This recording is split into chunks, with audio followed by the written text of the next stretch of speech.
দেখুন এত সেটিং কথা হচ্ছে। এর আগে অনেকে বলতেন যে তৃণমূল বিজেপি সেটিংয়ের সব থেকে বড় উদাহরণ হচ্ছে জগদীপ ধনকরের নির্বাচনে তৃণমূলের অনুপস্থিত থাকা এবং উপরাষ্ট্রপতি পদে ধনকরকে জিততে সুবিধে করে দেয়া।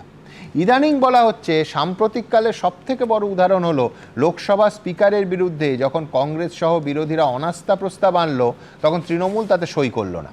প্রদীপ্ত কি বলবে জানি না, কিন্তু আইপ্যাক মামলা নিয়ে দুপক্ষের যে খুল্লা তারিখ পে তারিখ খেলা চলছে তাতে খুব নরম করে বললেও আইনি টানাপোড়েন কম, আর চূড়ান্ত বোঝাপড়া বা সহযোগিতার ছবিটাই কিন্তু চোখে পড়ছে।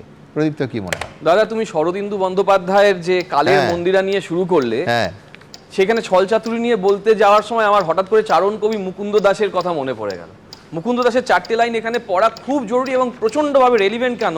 কারণ উনি বলছেন ছলচাতুরি কপটতা মেকিমাল আর চলবে কদিন, হাড়িমুচির চোখ খুলেছে দেশের কি আর আছে সেদিন, খেতাবধারী হোমরা চোমরা নেতা বলেই মানতে হবে, মনুষ্যত্ব থাক কি না থাক তার হুকুমেই চলবে সবে। কিছুক্ষণ আগে শুভেন্দুবাবু বলছিলেন, যাকে আমাদের কিছুক্ষণ আগে কেয়াদি বলছিলেন না যে চোর ডাকাত এদেরকে সব তোলামূল হ্যানা তেনা কি সব বলছিলেন, যাদেরকে এইসব বলেছিলেন তাদের অন্যতম মুখকে যখন বিরোধী দলনেতা করা হয় এবং সেই বিরোধী দলনেতার নাম যখন শুভেন্দু অধিকারী হয়, সে যখন বিশেষভাবে শাহজাহানের সঙ্গে তুলনা করে মুখ্যমন্ত্রীর কথা বলার চেষ্টা করেন, তাকে এই কথাটা মনে করাতে চাই যে তুমি ভাই ওই আইডিয়াল কথা বলছিল কিছুক্ষণ আগে শামীমদা, তুমি যদি এত আইডিয়ালিস্টিক হয়ে থাকো, মানুষের জন্য কাজ করছো, সেখানে সিটিজেন ফার্স্ট 3C এর কথা দাদা বললো, তাহলে তুমি তো সেই মানুষের এলওপি।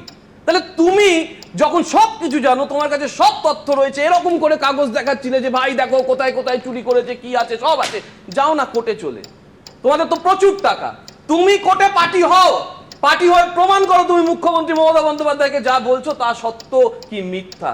তাহলে আজকে যখন এই বিচার ব্যবস্থা যে এতটা দীর্ঘসূত্রী হচ্ছে, তাতে কোর্টে গিয়ে কি কবে প্রমাণ হবে তখন আমরা কেউ সেটা দেখতে পারবো কিনা এটা প্রশ্ন। ডিস্ট্রিক্ট সাবঅর্ডিনেট না, কিন্তু এরম নয় তো যে শুভেন্দু অধিকারী যখন তোমাদের দলে ছিল তখন কাছ থেকে শাহজাহানকে দেখেছেন বলে আজকে এক্সপেরিয়েন্স থেকে বলছেন। সেই জন্যই তো বললাম প্রমাণ করে দিক না, ও তো বলছে ওর কাছে সব তথ্য আছে, তাহলে কেন এই সব লুকোচুরি খেলা হচ্ছে হঠাৎ করে?